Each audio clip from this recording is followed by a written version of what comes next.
but if you'll indulge me, maybe I'll just play host for a second here. And thank you both for, making some time. I know it's quite early for Tim and a little bit late in the evening for you, Merlin, midday for me.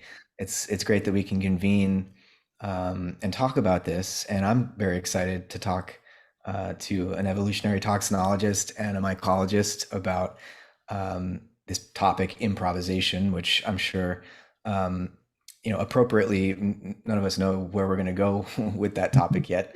Um, but I just want to set the scene and acknowledge the awesome fact, or really the awesome fact of the collaborative activities that constitute who and what we are, and that all of the improvisation that's going on right now within each of us. I do think there's some sense to be made talking about soul and spirit in the sense that like there is a Merlin, there is a Tim, and we can begin to poetically describe what it is to be a human person using these terms that might in a scientific context seem a little loose, if not totally groundless. I think you know we can still make sense of identity in those terms. But at the same time, as biologists, better than I do that, you know, our nervous systems and our immune systems and the trillions of cells that are communicating with one another moment by moment, they're engaged in activities that I consciously have absolutely no idea how to control, or even if I did, I would be totally overwhelmed, with the challenge of having to do all of that. But the amazing thing is that, down at that cellular scale, it's not like there's a traffic cop directing the hemoglobin through our bloodstream, or telling white blood cells which other biomolecules or viruses or bacteria to attack. And everything is happening without laws determining it to be that way. Everything is happening in this collaborative improvisational way. And for us to be able to communicate as symbolic animals, uh, a multiverse really of uh, uh, different scales of creaturely activity has to unfold um, brilliantly, and yeah, of course errors and mistakes are happening all the time, but like that's part of the brilliance, in that there's a response to the error that actually somehow enhances the intelligence of this cellular orchestra that we each are.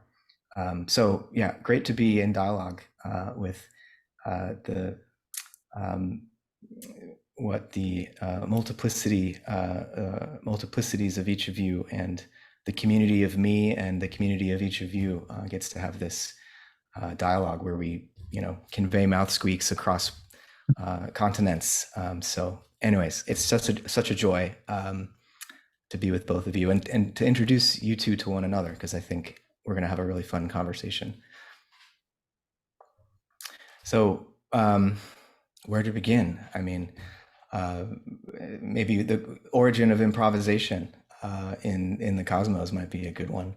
Um, you're both biologists, and I think it's clear, uh, if not at the origin of life with cells, then at least when multicellular animals have emerged, there's clearly something like improvisation that needs to be recognized and accounted for. It seems to be part and parcel of um, learning at the level of individual organisms, and perhaps plays a role evolutionarily in the emergence of new species. Um, where would you two maybe let's start with Tim. Where would, because this topic I think was yours, though Merlin, I know you've talked a lot about it as well. Where should we start? Wow, I mean, there's so much we could discuss, potentially linking improvisation and biology. And thanks, of course, Matt, for bringing us together, and for playing host, which might be an important role, providing some sort of boundary conditions, some sort of constraints to our improvisation, because I think we can go very, very far and very, very deep with these topics. And I think another thing Merlin and I share, and just been listening to this wonderful BBC interview that Merlin shared, where Merlin selected a bunch of pieces of music. Which illustrated in various ways. He was able to make analogies between facets of the music and things in his biological study. And another thing we share as well as being biologists, and I think really sort of chemical ecologists of some stripe as well, is that we're both musicians. And for me, finding connections between my musical practice, which has been such a huge part of my life and my development as an individual, and ultimately has had a huge impact on the way that I think about the natural world. So finding connections both intuitively but also explicitly and maybe a little bit more rigorously between my everything from my experience as a musician while I'm improvising, to my experience of natural systems as a scientist or as a naturalist, to even things like, different musical forms, modes of composition, ways of constraining performances as models of evolutionary and developmental processes. So there's just an incredible way that we can bring these two areas into dialogue.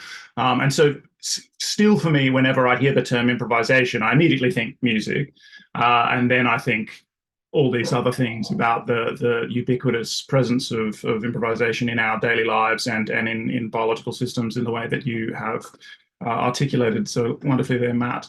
And one of the things that I shared in our initial email was just this quote from Raymond Rouillet, the French philosopher and developmental biologist of the 20th century, Raymond Rouillet, who makes a lot of improvisation and the role of improvisation really in development, and in evolution and in basically processes of heterogenesis or eidogenesis, we might say, or morphogenesis, right? More prosaically, perhaps. Heterogenesis, the genesis of difference, but morphogenesis, of course, the genesis of form. And Rouillet says that the causal factor in the process, quote now, but in the processes of morphogenesis, essentially represents an improvisation and a creation of liaisons, in contrast to the simple play of pre-given liaisons, which characterizes functioning. So what I thought we might start to talk about, a bunch of my biological research, my empirical research focuses on the evolution of novelty, and particularly molecular origins of novel functions. And what I thought we might talk about perhaps is the role of improvisation or the creation of liaisons, or we could just say things like novel solutions to novel problems, that sort of thing, both in the context of biology, and maybe that's from molecular biology to organismal biology. We can cross lots of levels within biological systems, thinking in this way. And then we might also just explore, what we have to say about music and the analogies that music can provide for our thoughts about, yes, biology, but also about, cosmogenesis, evolution of the cosmos, and origins of novelty in the cosmos specifically, and creativity, of course, which I know is a huge theme of your work, Matt, and a huge theme of Whitehead's work.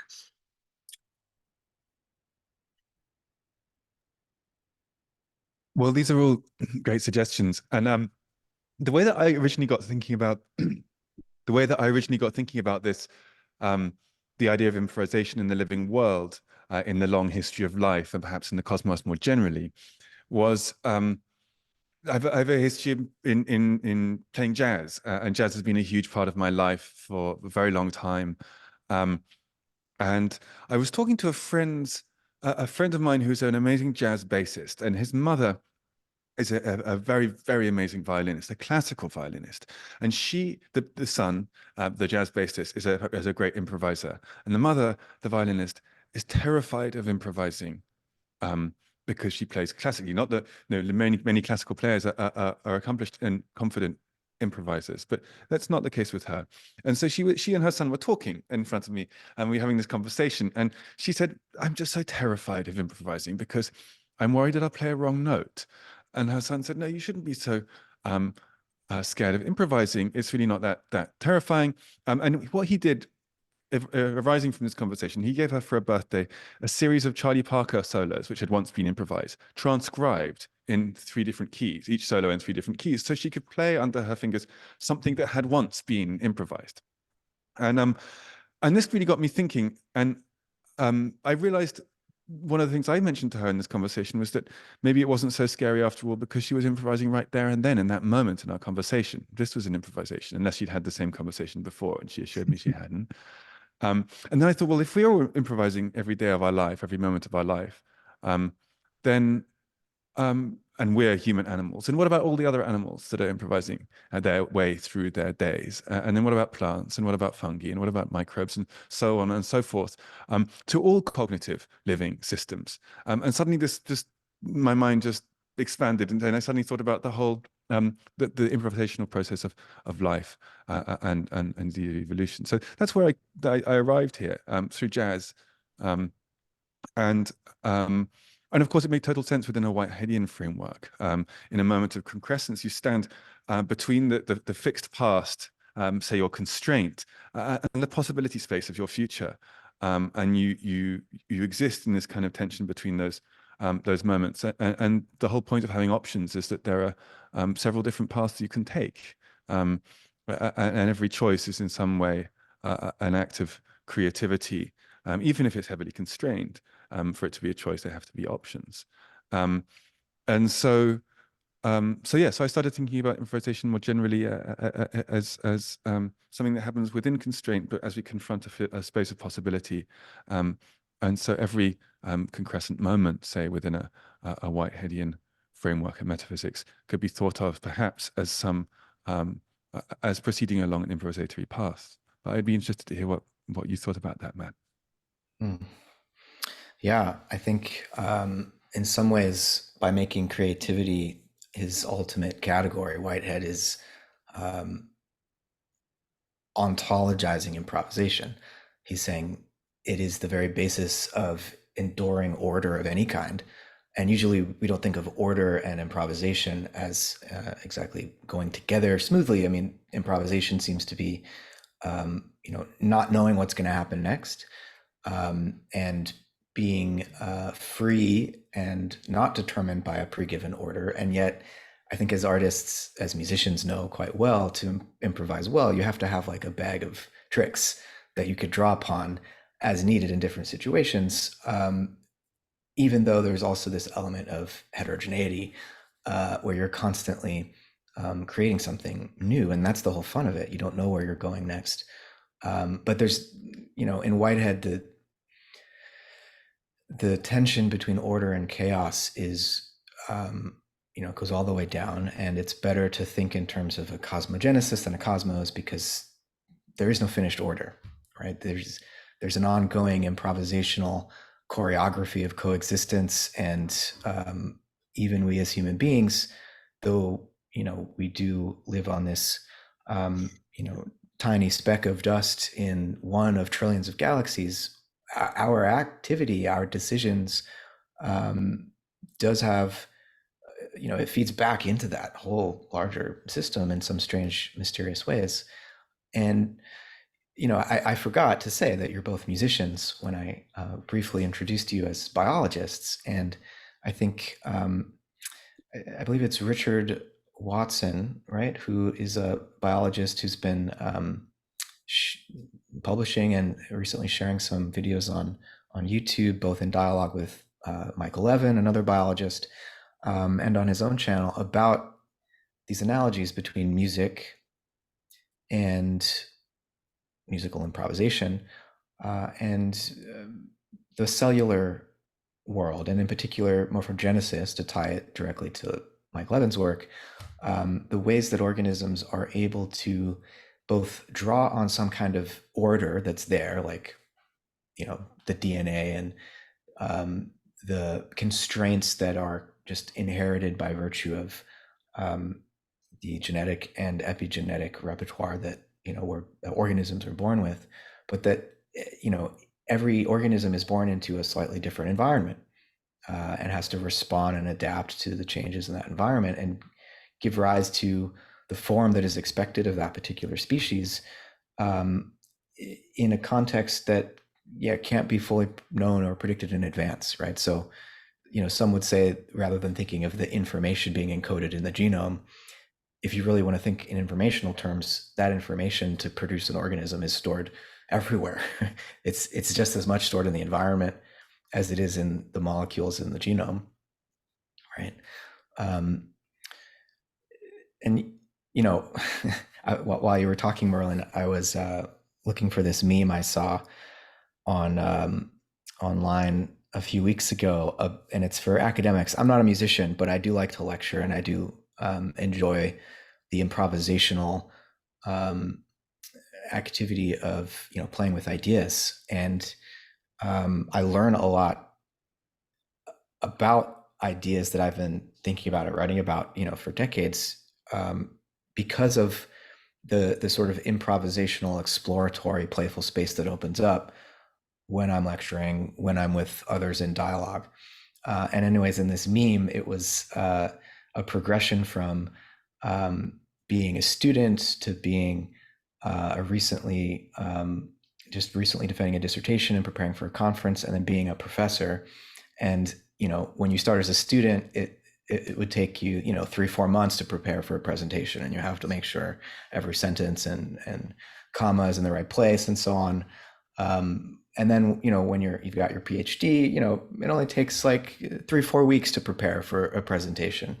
And then when you're a professor, I don't even know how the sentence is going to end when I get up there and start lecturing, right? So, and that really spoke to me about improvisation at the level of ideas, and so that's where I really hang out. I wouldn't even call myself an amateur musician. It's a growing edge for me, but I think you two can explore that domain, I think, in a way that I can relate to more as a philosopher and a thinker. But going back to Richard Watson and Levin's work, and this analogy that we might begin to draw between music and morphogenesis and cellular communication, collective intelligence, and so on. How do you think about what I was saying about genomes and the ontogeny, the intelligence of an individual organism able to improvise with its environment while drawing on that bag of tricks, let's say, that it already has? I know maybe we'll start with you, Tim, and circle around again.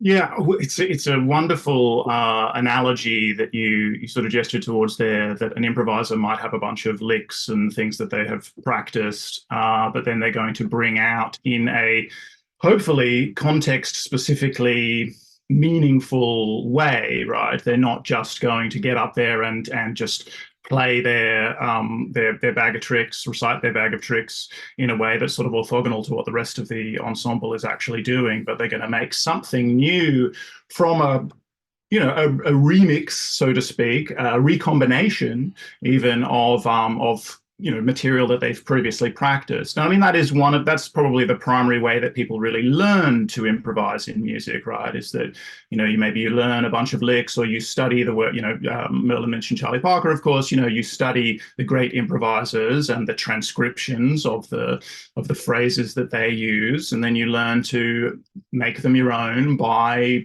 bringing them out in a spontaneous, hopefully context-specific manner.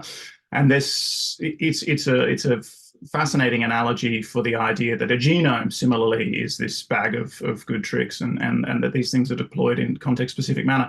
And again, there's so many different things were coming up for me while both of you guys were speaking, and there's so much opportunity to dive deeply into music or dive more deeply into biology here. I mean, perhaps this notion, though, of context specificity is something that is, again, that's something that is really itself almost transcendent, so itself almost context-free, right? This context specificity everywhere we look, so we can use these analogies of context specificity to cross these domains. One of the things that I think of in terms of improvisation in biology, I mean, there's this sort of trivial, but I don't mean that in a way of undermining its importance or anything like that. But the fact of a whole organism moving through an environment and encountering, novel series of phenomena, novel events, novel combinations of things, just, in every waking moment, right? And of course, it's a kind of a special meditation practice that we can engage in, to be out and about and just noticing how everything we're seeing for the first and only time. So we're always improvising our responses in that sense. We are exposed to this constant, flood of novelty. To the extent that we're present to it, we notice how novel it is. Otherwise, it sometimes might seem like just all this, background familiarity. But then, we can take this to the molecular level as well, or we can think about chemicals. We can think about chemistry and their entering into novel sets of liaisons. So we can think about all of the let's say the molecular storm, the chaos of the molecular storm that's going on when molecules encounter each other, both within organisms and in environments. But within organisms, in solution, there's of course Brownian motion. All of these molecules are mixing and sort of contingently bumping into each other and either sticking in a meaningful way, let's say, in a way that modulates one another, or not.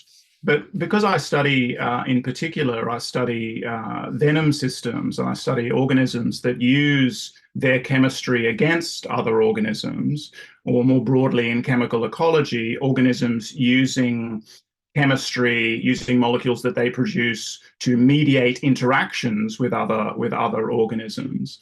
One of the things I think a lot about is what I call an endochemical. Just some bioactive molecule that is part of the physiological economy of the organism that produces it. Then going outside that body of that organism and encountering a potentially novel array of interaction partners in the body of another organism. And there's a story to tell here, and I won't, go into too much detail. We can unpack it if we choose to. But about the way novel functions arise at the molecular level through opportunities that themselves arise to form novel liaisons, or to engage in novel interactions, to encounter suites of novel interaction partners. So when something that's been, has a long evolutionary history of working, doing things, having a regulatory function inside the body of the organism that produces it, and then it is introduced into the body of another organism, suddenly all of the valences, let's say, switch, right? It's got potentially new interaction partners, but new potential functions that it might be brought to bear on. So we don't want to poison ourselves, but we might want to poison another organism, for example, right? So suddenly there's this landscape that opens up just by virtue of a molecule moving from one context inside the body of the organism that produces it to another inside another organism's body, let's say. There's a novel context, and this is part of the origins of ultimately a potentially novel interaction that has potentially selectable consequences for the producing organism and of course for the target organism, etc., etc. But improvisation at that cusp where that novel function is potentially going to arise is such an important thing. There's a frontier that has been crossed there, and a whole different set of constraints, in fact, affect molecules in their evolution when, depending on whether they're being, again, used inside the bodies of organisms that produce them, or inside, or finding their functions in the bodies of other organisms. So that was one thing that came up for me amongst many others. Yeah. Yeah, I like thinking about this, and I'm thinking about the way that in order to be contextually relevant, there has to be a sense, some kind of sensorium. There has to be some way of paying attention. There has to be some way for the subject to be paying attention to what's going on in the context, to be able to respond in a way. If you think about it in musical terms, you have to listen. Now, if you're going to be improvising, and improvising, as we're discussing it, is always improvising with, because there's no isolated unit in the cosmos.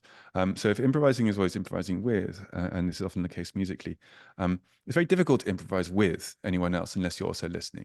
And that allows you to respond. That allows you to titrate your response in different kinds of ways. And likewise, Matt, that allows any organism to express the bag of tricks in their genome in a way which is relevant to their surroundings. There has to be some way, some kind of sense data. So thinking about it like that, I think about this two-way flow, that improvisation is not just putting forth, but is locked in some kind of circuit with its surroundings. And so that's one thing. And another thing is the idea of its connection with play. I think it's very helpful for me to think about improvisation in the context of play, and play as a way to train, to train our abilities to improvise, to listen, to respond, to develop tricks, and to develop new ways of putting things together. I was thinking about this in the context of plants, and I was wondering how we might think about plants, say, or fungi, playing. And I was thinking, well, what are their degrees of freedom? And so the plants and a fungus's degrees of freedom are different from ours. And one of the ways that plants and fungi have degrees of freedom that are different from ours is morphologically and also metabolically, chemically. Huge swathes of what's called secondary plant or secondary fungal compounds, which, as we know, are those that aren't required for the day-to-day, the everyday essential housekeeping, but seem to be somehow extra to the crucial keep the show on the road kind of activity that an organism needs to survive. But they do sometimes play really important roles in the lives of, say, plants and fungi. It might be a compound that allows a plant to deter an insect pest by taking its mind off its meal, or by confusing it. But anyway, the whole point of these secondary compounds is that there are so many compounds in fungi and plants that don't seem to do anything. So they don't fit into an adaptive story, a story where, oh yes, this plays some adaptive role where within a natural selective context, it increases the fitness of the organism. These plants and fungi seem to produce lots of these compounds for no particular reason whatsoever. Now, might you think about this as some kind of play? I think about it as some kind of metabolic improvisation, variations on a biochemical theme, that may one day turn out to be useful, that may one day bump into an animal that it might confound or confuse, or kill or attract. But until that point, it's just part of a big reservoir of metabolic potential. And so in that moment where it bumps into the animal that it confounds or confuses or attracts, that might be a moment where you could think of it becoming, entering a context relevance. But until that point, it's like the plant or the fungus is just, whistling out these licks. Just they don't seem to have any place within any tune or piece of music or jam that the plant is engaged with until that point. But without those licks, it wouldn't be able to find that new opportunity to jam sometime in the future. So that's something that I was thinking about as you were speaking, Tim.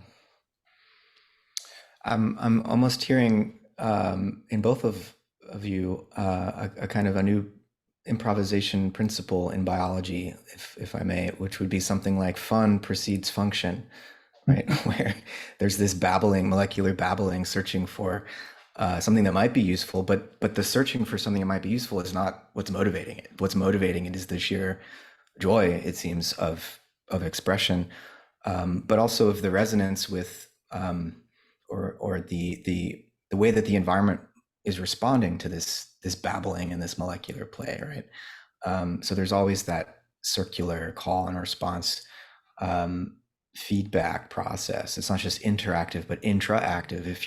If you're participating and improvising well, there really does seem to be an intraactive process unfolding, right? Where you're beginning to share the same sort of interior space as both participants, or however many there are sharing the same interior space. It's like when Mike Levin talks about the gap junctures between cells, connecting in such a way that the identity shifts to this larger thing instead of being just the membrane boundary. And it seems like organisms are always doing that, whether it's in the context of a community of genetically identical other cells, or even in an ecology between different species, as we call them, though that whole category seems problematic, let's just say, right? Especially in the case of microorganisms, whether bacteria or fungi or the small little guys don't seem to be as interested in maintaining the species boundaries as the big animals. But yeah, can plants play is a really great question. That what you were or fungi, and I think I don't know.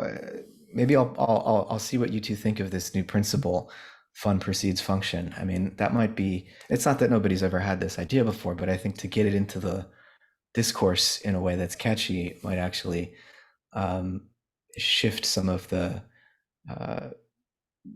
lingering, more mechanistic paradigms in biology. What do you two think about that? Well, I love this, confluence of ideas. Fun preceding function is a beautiful little, notion. And I mean, when Merlin's talking about sort of this improvisatory play of secondary metabolites, or ways of accumulating variation. One thing it brings up for me is just the way that much behavior and exploratory behavior really is hidden from us, right? It doesn't necessarily take place. Again, we don't want to say Mike's name too often, but we can say Mike Levin again and his discussion of with Chris Fields of exploration in arbitrary spaces. And there's a kind of play that's going on in this, chemical molecular space with plants accumulating these secondary metabolites. That is cryptic. We don't necessarily see it, but nonetheless, there's all of this, seething, roiling variation going on, just beneath the surface there, so to speak.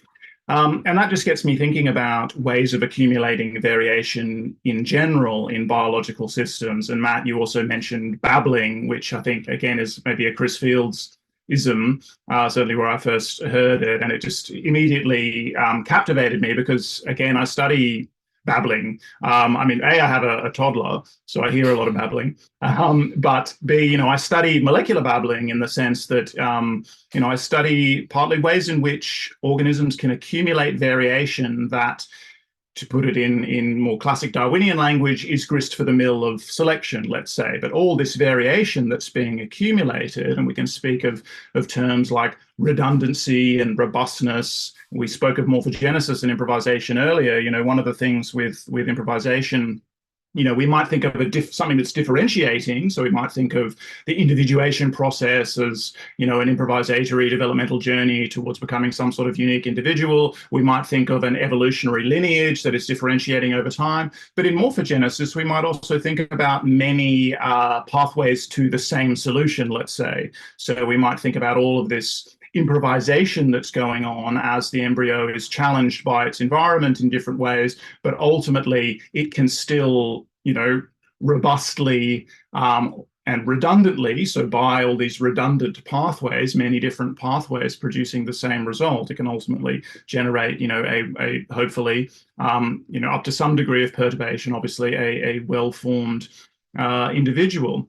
And so this some would say it's kind of what Darwin was missing in his theory, in the sense that, he comes up with this very powerful mechanism of selection. But, people will famously quip, well, the one thing he doesn't explain is the origin of species or the origin of variation itself.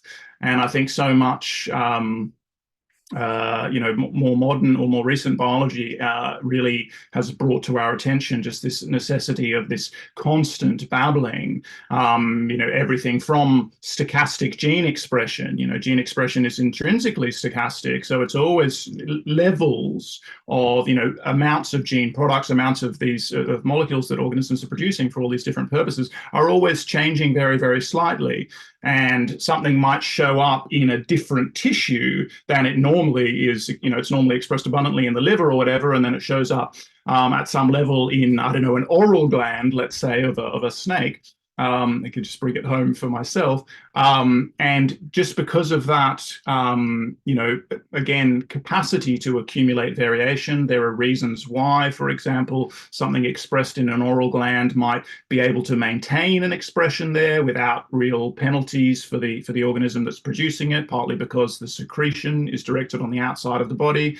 And then that becomes something that's laying there ready in wait, a bit like these plant secondary metabolites, for the right kind of encounter, which of course, may never happen, is potentially a very contingent thing. But say this snake, it's got this thing being expressed in its oral gland in a low level, but gets into a tussle with a frog or a prey animal, and that molecule being introduced through biting into the body, into the physiology of that potential target organism, has a very, very small effect on the snake's likelihood of overcoming, of subduing that prey animal and getting a meal. And then maybe, now selection can take over and potentially stabilize and maybe amplify that effect. But all of that is contingent upon, all of that is dependent upon this capacity to just vary, to just babble, to throw things out there all the time, really in a playful,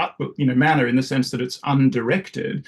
And it is very, very like a toddler babbling and sort of stringing together nonsense phonemes, but really, really paying attention to their parents or to anyone that's around them to see, which noises, which sounds I'm making are going to elicit a particular kind of reaction, or really any response at all. I see my daughter all the time. She's babbling and she's hoping for something to be a hook, and all she wants is to begin an interaction. She has no idea, no notion of where that interaction is going to go. And if we're willing, though, to enter into that playful, state of babbling and free generation of sounds and ideas, improvisatory dance with her, then all of a sudden we're interacting in a completely different way, which if she hadn't initiated it through this process of just, variation of babbling, then of playing, then we wouldn't have been able to form, to explore some new direction in our relationship. And again, this is just ends up being this completely ubiquitous thing in biology and maybe in processes of creativity in general. Yeah, so maybe we could think about the fun before function a bit like form and functions, where you can see it both ways, and maybe there's arrows going from fun to function and function to fun. Because on a musical scale, back to music, to be able to play the lick that you're going to vary magnificently in this new context to create something you never created before, you do have to have some finger technique, and likewise to create that suite of metabolic compounds, you have to have some functioning metabolic system within which to create the fun. So, but I do love the fun function. I think that's a really helpful little a little axis there. A little fun affords function, maybe we could say, so that we don't have it being a linear cause effect thing. Yeah. Function affords fun. Yeah. I get that. That's well said. I appreciate that. But I like it a lot, because I like framing it as, there's some, I imagine there'd be some people who would not choose to call this babble fun. I like calling it fun. I suspect we might all. I suspect we might all like that. I like that because it puts us in the mind of the way that we do that in our own life, our own lives, and it turns it into more than just babble. It makes it seem like there might be something satisfying about a torrent of playful variation, and I do think that's an important part of it, because it must feel like something. These are all, we're talking about living organisms, and these are experiencing subjects of experience of some sort, whether or not that experience is remotely like ours. So I wonder what it's like for, say, an organism very different from us to chemically babble, say, or to do any of these things, and what that might be like as an experience. And I think that experiential part might be an interesting level of this conversation when thinking about the fun and the function.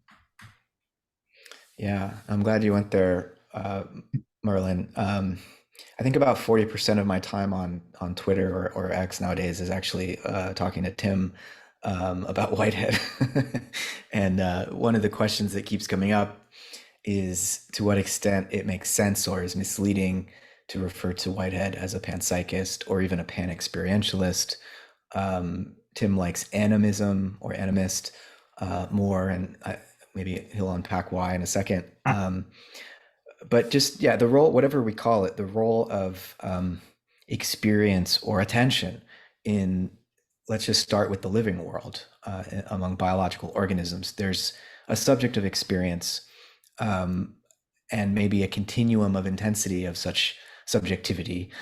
There's a capacity to respond that's not simply uh, a mechanical cause and effect relationship. There seems to be this element of selection going on that's not just a Darwinian selection of a random variation, but an intentional selection that's based on something like satisfaction, that's based on something like this, the sheer joy that is a self-justifying, end in itself for that organism, which we experience when a particular melody just makes us want to move our bodies and dance in a certain way. It's like we don't. It's not just a cause effect thing that we want to get up and dance. It's a, oh, that would be enjoyable, so I'm going to enter into this resonance with this melody coming in from the environment. And so there's a way in which experience and the agency afforded by experience makes a real difference in the biological world, and is a factor in evolution, right? That is difficult to account for in a scientific way because it doesn't obey general laws. It's the influence of individual decision that we're talking about here, which confounds a certain way of thinking about what constitutes scientific knowledge, because you really can't. I mean, maybe statistically you can factor in the aggregate effect of many individual decisions, but it's not like, and I don't think any biologist would ever claim this, unless they're a little bit too obsessed with computational algorithms or something. But if we were, as Stephen Jay Gould would always say, if we rewound the evolutionary clock and played it forward, a totally different biosphere would emerge with a totally different set of species. And there's so much contingency and room for, as Whitehead would say, elbow room for improvisation at the level of these individual decisions that are guided on some level. And you get a hint of this in Darwin with sexual selection, but these decisions are guided on some level by joy, satisfaction, desire. But part of what I think becomes interesting metaphysically and ontologically here as a Whiteheadian philosopher, when we talk about experience and decision like this, is that there's in Whitehead's terms, an ingression of novelty, and like that these sorts of experiential decisions, seeking satisfaction, subjective aims, and all of this, it means that there's not just a confirmation to the past. There's not just an efficient causal sort of repetition of exactly what happened before. There's also the ingression of novelty. And, Whitehead finds it necessary in his adventure in cosmology to come up with this category he calls eternal objects, which is something like a Platonic form, but it's almost the inversion of how Plato tended to imagine the forms, where he gave the forms preeminent reality, and everything physical that we experience in the sensory world would be a mere imitation of those perfect forms. Whitehead inverts that whole picture, where the forms are deficient in actuality, he says, but nonetheless required for anything to become actual, because what becomes actual wouldn't have any characteristics without drawing upon some realm of eternal objects, as he calls it, perhaps in an unhelpful turn of phrase, because then you want to imagine this Platonic realm of forms again.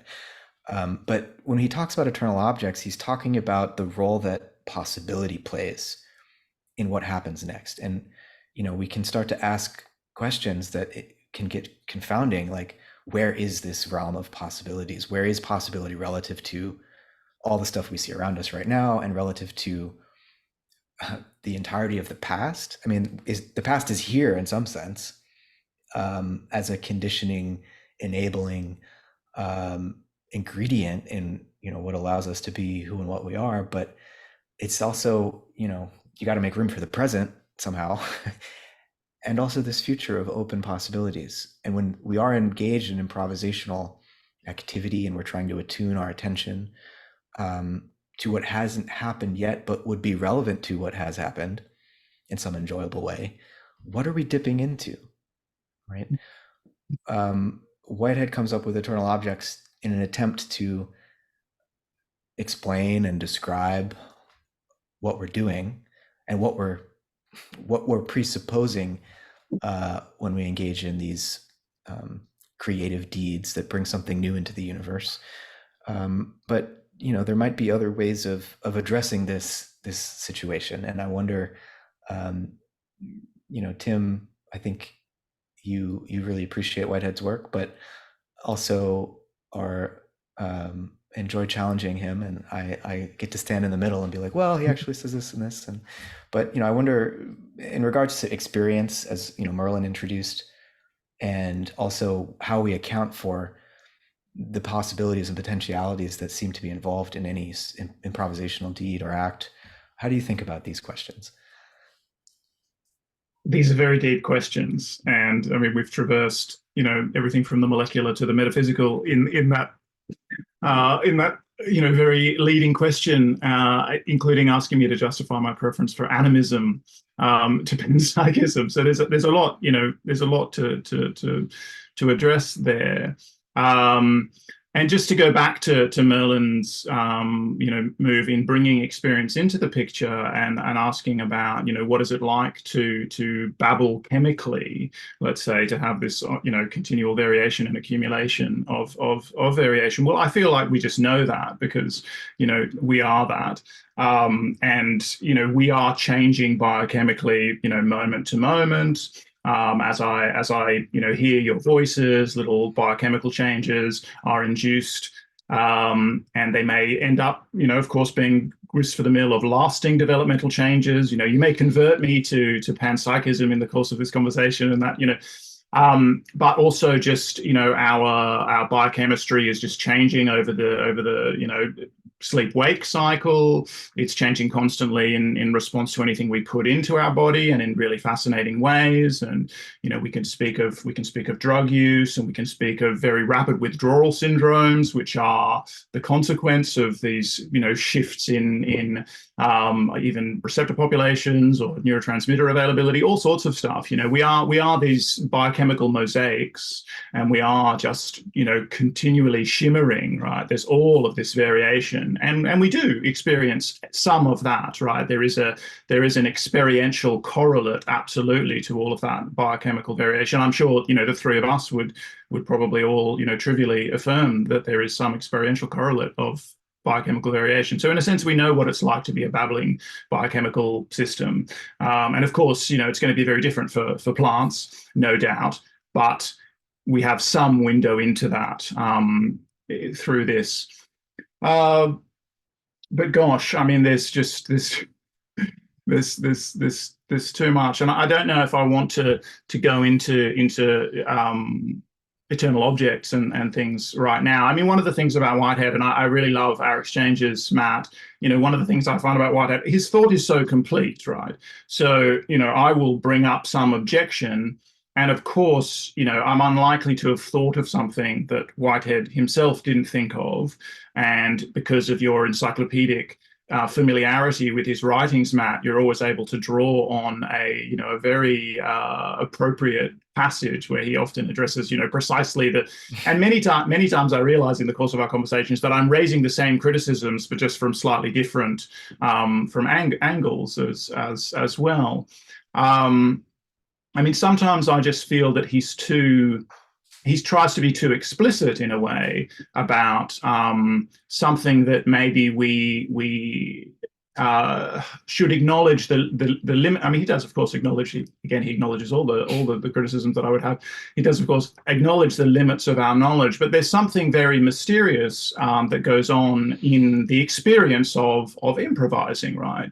And we can speak about things like standing biochemical variation that is drawn upon in an improvisatory manner. So we can actually speak about this concrete reservoir of potential that doesn't, we don't, in that case, don't necessarily need to speak immediately of a sort of immaterial or ideal realm of potential. We can speak of just the standing variation, but certainly, improvisers very sort of classically, canonically, traditionally will speak about something that flows through them that is not of them, so to speak, and really I take this to mean that it is not of the ego function, right? So it's very, very important when we're improvising. It seems to me, from my personal experience, but also just from reading and listening to a lot of highly accomplished improvisers, it seems really important that the ego not try to interfere with what's going on.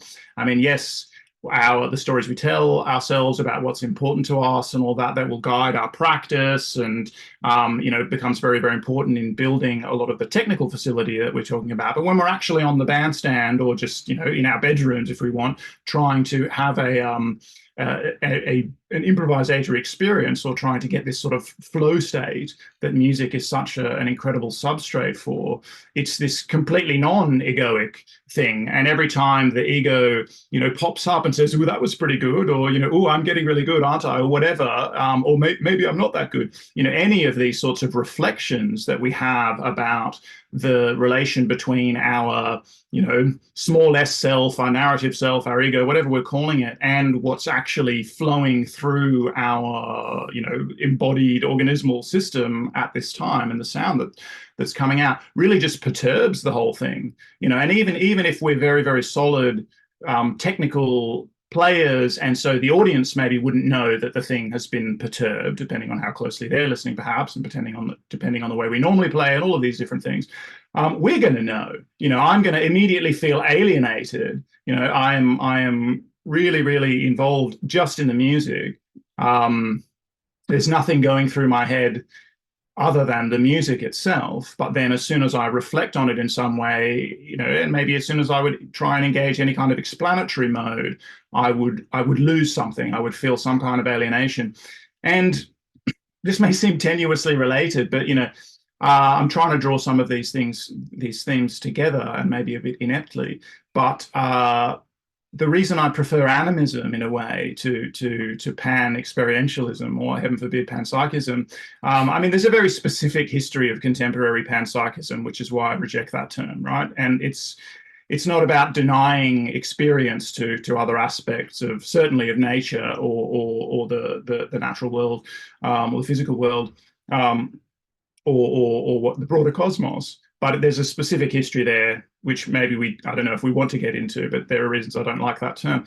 But I think with what I'm trying to get from animism is a respect for the appearances as opaque, in a certain sense. A lot of what we're talking about, we're talking about plants improvising, and things that might seem to be a little bit, out there from the perspective of some, mainstream, more conservative biologists, perhaps, are just things that we can discover by paying attention to appearances, right? We don't necessarily need to posit something that's behind those appearances in order to explain them. We just take these powers, and we may use a term like play or whatever, and that's very generative to do so, but we can just simply see that plants are engaged in all this incredible behavior, that they have wants and needs, and all of these sorts of things. That ends up making sense in a very just prosaic way that comes from paying close attention to appearances. And then with again, sort of slightly jumping to the cosmogenesis story again, and these things are all very related, but it can be challenging to unpack all of those differences, and I'm very mindful of not speaking for too long as well.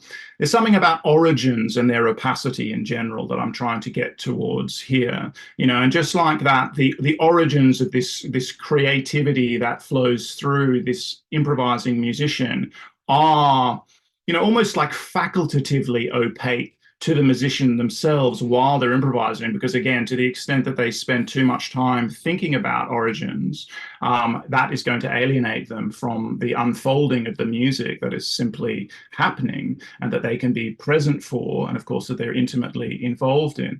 And when we speak about cosmogenesis, and the origins of the cosmos, but indeed when we speak about the origins of a particular functional trait or a species or anything like that, and we are reconstructing ancestral states based on extant variation, which is what we do as evolutionary biologists all the time.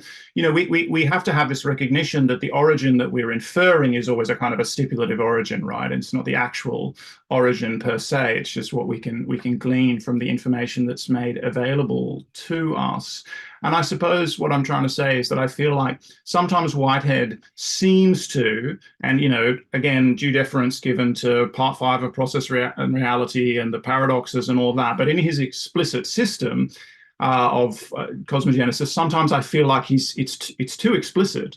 It's too baroque in a sense. I've likened it to a cathedral, and it's beautiful, absolutely. But there are points at which I wish for Whitehead to engage the mode of unsaying, or get back on the via negativa, or there's this important role for apophasis, for not speaking of certain things. And again, it's very funny coming from a scientist, because I'm now just speaking as a Mysterian, right?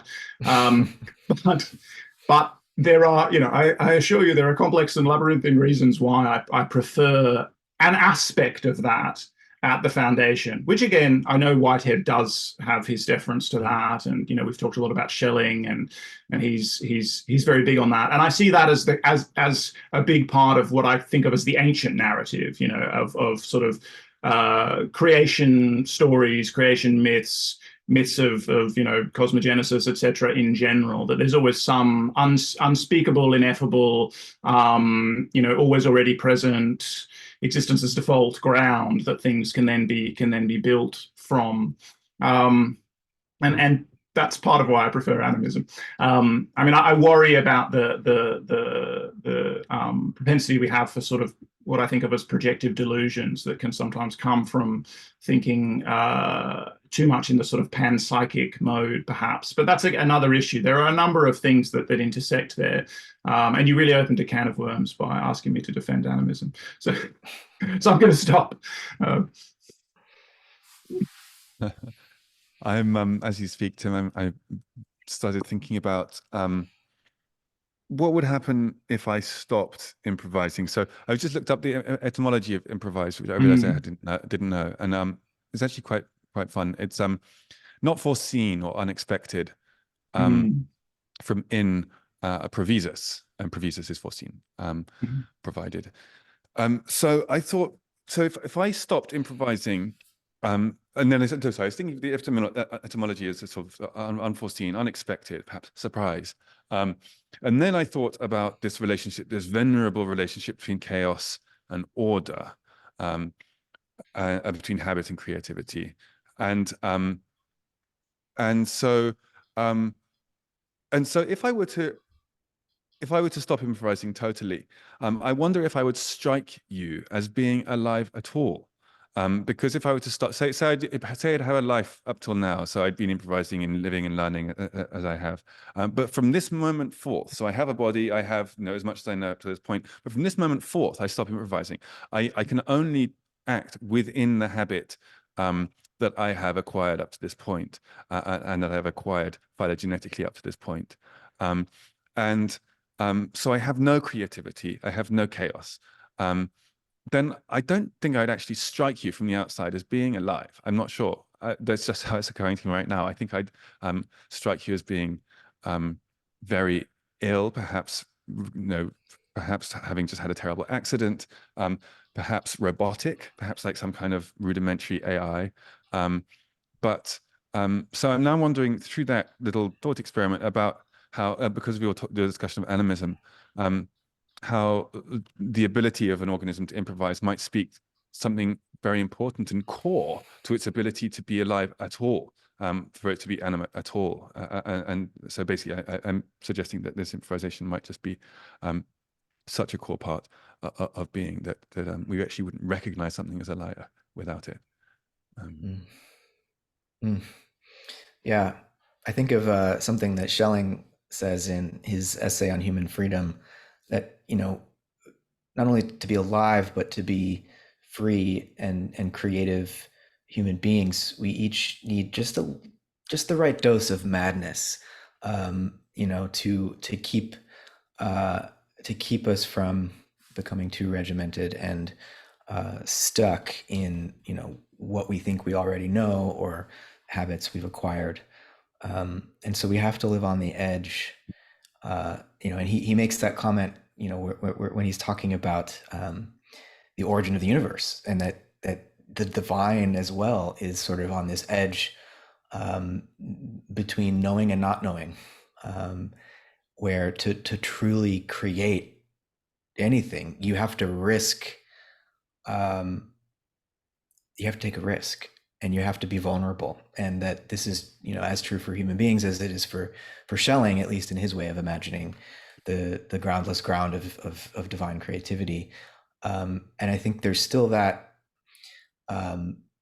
abyss in Whitehead's work, but he's a bit more, yeah, Baroque in his way of doing metaphysics. I mean, you know, for him to graduate from his work with Russell on the Principia Mathematica, when talk about being explicit, I mean, the guy didn't want to just accept that 1 + 1 = 2. They needed, those guys needed hundreds of pages to attempt to prove that logically, and they didn't actually succeed. You know, so, but there's still this poetic apophatic dimension, I think, also in Whitehead, though I like to think Whitehead and Schelling together, just, you know, precisely to get the right balance between what can be explained and what will always remain mysterious.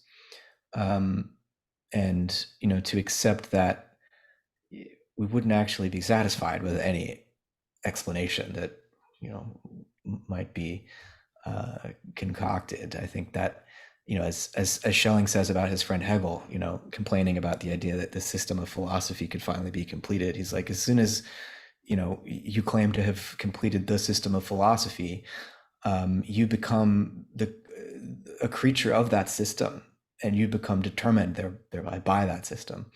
And that a philosopher, you know, at least for him, could hate nothing more than to have the system completed, right? Because that's the end of your creative work as a philosopher. So I know we're just past an hour here, and I want to respect both of your time. You know, I guess the last, I mean, there's so many huge topics. I don't want to open up another thing here, but when we think about the history of the cosmos, when deep time first dawned on the human imagination, and, you know, people like Lyell and many of the early evolutionary thinkers, and Darwin, of course, Goethe, all the German natural philosophers and German idealists were thinking about history and deep time in this way as well. They're developed among the more mechanistic thinkers this sense of what's called uniformitarianism, right? That basically the same laws that we think apply today applied in the past, and so we can just extrapolate backwards. But in a very toy model approach to physics, you can kind of see how that makes sense. But as soon as you bring in something like the biosphere and the evolution of life on Earth, you know, it's very clear that, well, I think it's clear that the origin of life, for example, and the sort of chemical conditions 4 billion years, 4.5 billion years ago on this planet are in some ways totally just buried in the sands of time, and we'll never be able to know exactly what it was like, because life has totally transformed everything about the Earth, from the atmosphere to the lithosphere and the hydrosphere. I mean, everything has been churned over trillions of times and transformed. Any matter that now exists, at least anywhere on the surface of the Earth that humans could ever reach and up into the clouds, has been produced by life, right? Matter, in that sense, at least in this envelope of the biosphere, is a product of life rather than life being a product of matter, as we usually tend to think of it. And so when we think about history in this context, if we are going to grant this living dimension to the cosmos, the question of origins becomes quite different. And I think we are perhaps best,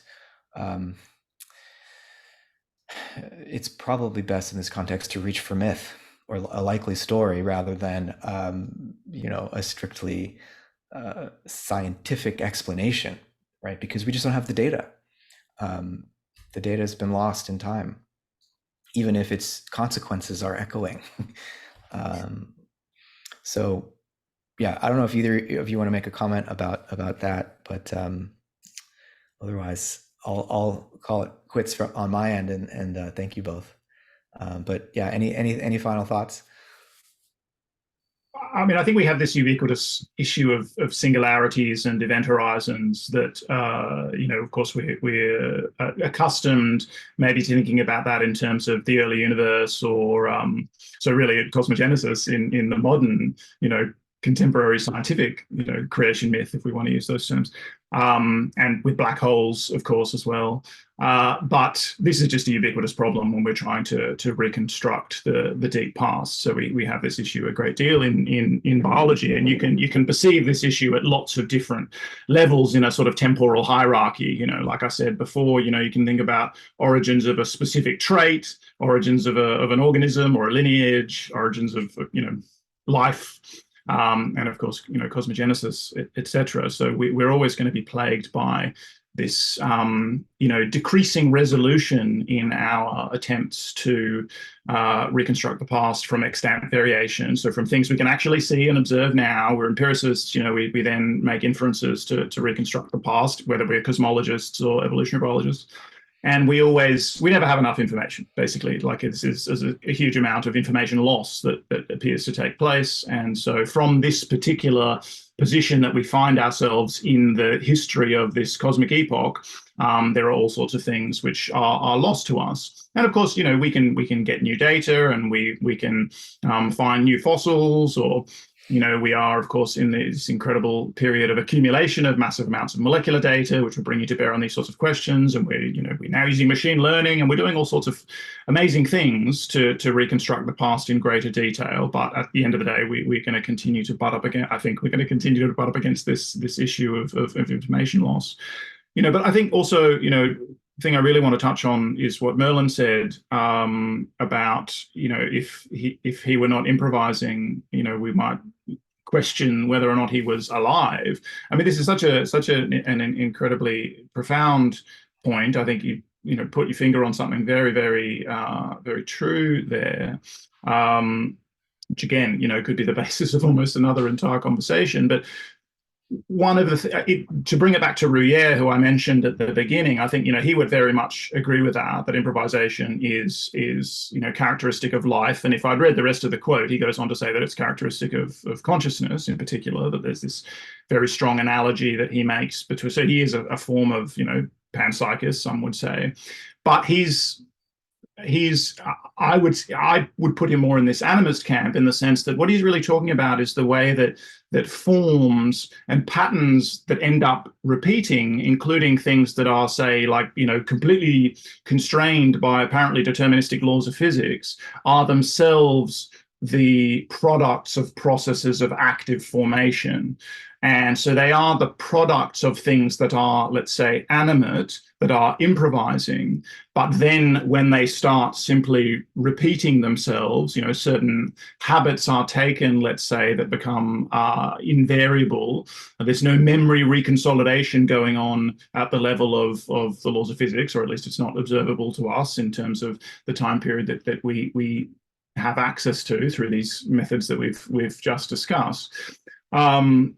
But even these invariant processes themselves, and of course then we can liken them to this temporal hierarchy of accreted constraints that, Matt, you're talking about in the construction of the biosphere, and all the way up to the very specific sets of constraints with their very particular degrees of freedom that they enable access to. These are enabling constraints that characterize any given individual, any given organismal lineage, etc. But the point being that all of those constraints, no matter how repetitive they are, according to a sort of a Whiteheadian account, or maybe a Rouillérian account, but a thoroughly constructivist account, if indeed Whitehead is as constructivist as Stenger says, etc., are themselves the products of improvisation or active formation, processes of actualization in which there were degrees of freedom, but they laid down something that, whilst it might have completely constrained the degrees of freedom, from that point onwards, on a particular axis, it actually enables the exploration of all these other axes of potential. It grounds them in a certain sense. And so, again, when we're speaking of cosmogenesis and improvisation and all these sorts of things, we're also talking about the limits of constructivism, and that's what I'm probing a lot in my critical engagements with Whitehead, or really with Matt. I don't have access to Whitehead directly. But is how constructivist can we really be? Do we need to posit certain primordial entities or certain things existing outside the temporal continuum? So maybe things that start to look transcendent instead of immanent. Do we really need those sorts of things in order to just have that grease in the oyster or whatever that is the primary constraint that makes all of the further improvisations possible? And gosh, I really wanted to go into music and talk about the way that constraints and freedom work in all sorts of different kinds of music, but I'll stop, and we'll pick that up another time perhaps. Wonderful. Well, thank you both. I really enjoyed this. Thanks, Merlin. Yeah. Thanks, Tim. This was a lot of fun, and hopefully someone out there will find a function for it. Nice.